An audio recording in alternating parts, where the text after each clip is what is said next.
Hello everyone, my name is Kosjenka. I am the international trainer of the integrative systemic coaching method, and I have been asked to tell you something about the history of the method and how it developed. For me, ISC is profound and very efficient psychology, and it has even deeper roots in ancient Hawaii. To understand why, we'll take a short look into Hawaiian history. Hawaiian Islands are the most isolated archipelago in the world. They are in the middle of the Pacific Ocean, some 3,000 kilometers away from the nearest continent. Imagine some 1,000 years ago or so, the first people discovered Hawaii. They have traveled from somewhere around Tahiti, which is in the middle of the South Pacific, more than 4,000 kilometers away from Hawaii. There was only limited plant and animal life on Hawaii then. Whatever survived after being carried by the sea or wind for thousands of kilometers. After discovering the new islands, the Polynesians initially made regular trips back to their homeland to bring back with them the plants and animals they needed.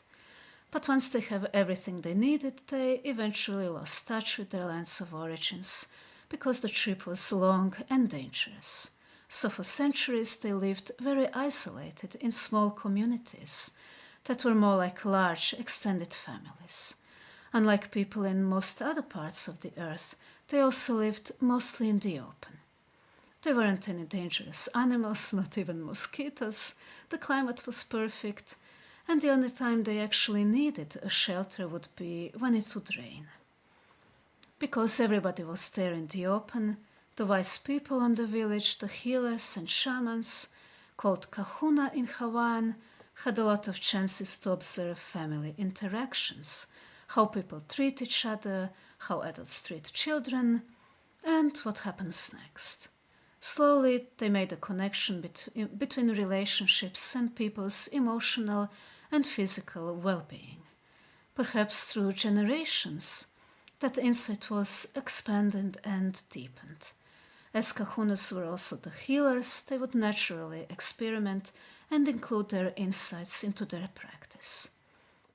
Eventually, they developed a process that became the first step and the essence of healing chronic health issues. They would start with presuming that the cause of a long-term bodily problem is in the person's relationships. In order to heal that, they would invite the whole family together, which often meant not only the whole village, but also relatives from other villages, and they would start a process of resolving any quarrels, resentment, or grievances that had accumulated within the extended family. The kahunas would encourage the family members to reconcile, but if necessary, they would also be mediators or even judges. If somebody broke another person's canoe, the kahuna could order that person to make a new one. If somebody stole another person's crops, they would be ordered to replace them, and so on, usually very practical restitution. Such a process could last a day or two or even more until everything was resolved and everybody pretty much felt things were in balance. The kahunas named this process ho'oponopono. Some of us in the West are familiar with that term, but usually not in its true, deepest and richest sense. So ho'opono means to create justice. In Hawaiian, any word that is repeated means it's intensified and amplified, so ho'oponopono means something like created pure or intense justice. This process inspired the method we learn in Module 1 of our training. For certain types of clients or situations, Hawaiian kahunas in old times also developed methods we could call working with the symbolic mind and metaphorical images. This is what a lot of our Module 3 is based on. Hawaiians would have called it magic, but we don't have to, Many things in the world seem magical until you understand how they work. That, by the way, doesn't necessarily make them less wonderful. Old-time Hawaiians didn't know anything about modern psychology, and yet their kahunas developed a model of 3 parts of the human mind that is nicely compatible with our concept of conscious mind, subconscious mind, and what Freud would have called superego. Somewhere in the 1980s, a British-Canadian man came to Hawaii to teach NLP. His name was Martin Carruthers, and he was originally a nuclear physicist, and a part of his work was to teach people some things about physics. While doing that, he noticed that many people had emotional obstacles to learning physics, and he got curious about resolving those obstacles. That led him first to methods of accelerated learning, then to hypnosis, then to NLP, and he became a trainer of all of these methods.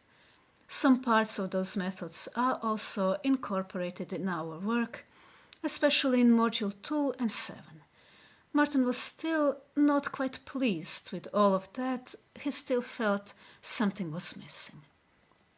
Anyway, he was invited to Hawaii to teach, and while being there, got a chance to observe a Hawaiian healer at work. He got quite curious and a little frustrated seeing how some approaches that didn't make sense to him got wonderful results. He decided to learn and explore as much as he could about how and why it actually works. Martin didn't believe in magic, but he was open to experimenting and figuring things out. During most of the 80s and early 90s, he spent almost half a year in Hawaii learning the methods of 7 different kahunas. Step by step, he was making logical sense of their methods, translating them into what we would consider modern psychology. Later, he started shaping his own method based on everything he had learned by then, and cooperating with some other therapists, primarily Annegret Halansi in Germany. He credits especially the module 4 and 6 to his cooperation with Annegret Halansi. As for me, I was learning everything I could about psychology since I was 15 years ago or so. I also explored a lot of alternative therapists while I was a student, but similarly to Martin, I always felt something was missing. I was looking for something that goes to the core of problems rather than just quick solutions that, in my experience, don't work in the long run. So just around 20 years ago, I enrolled in one of Martin's first full trainings. And the more I learned during the training, the more I felt that I finally found what I was looking for. This method appealed to me because it went deep. It looked straight into what most other methods avoided, and found not only awareness but also very creative and versatile solutions. I also like that the method is very flexible and adaptable.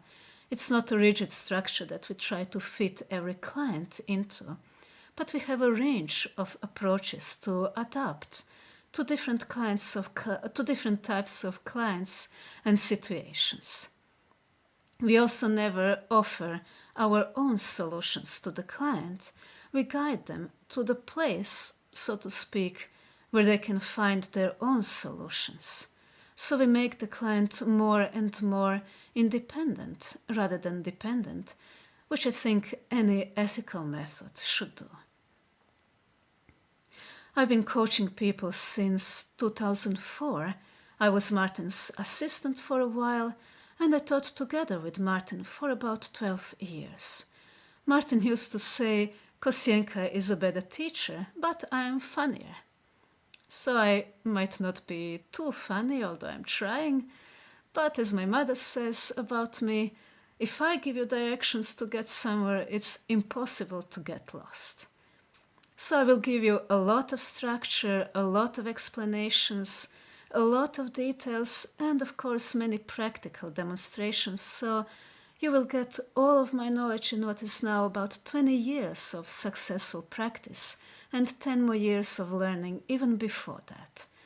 I hope we'll see each other soon in training, and until then, be well.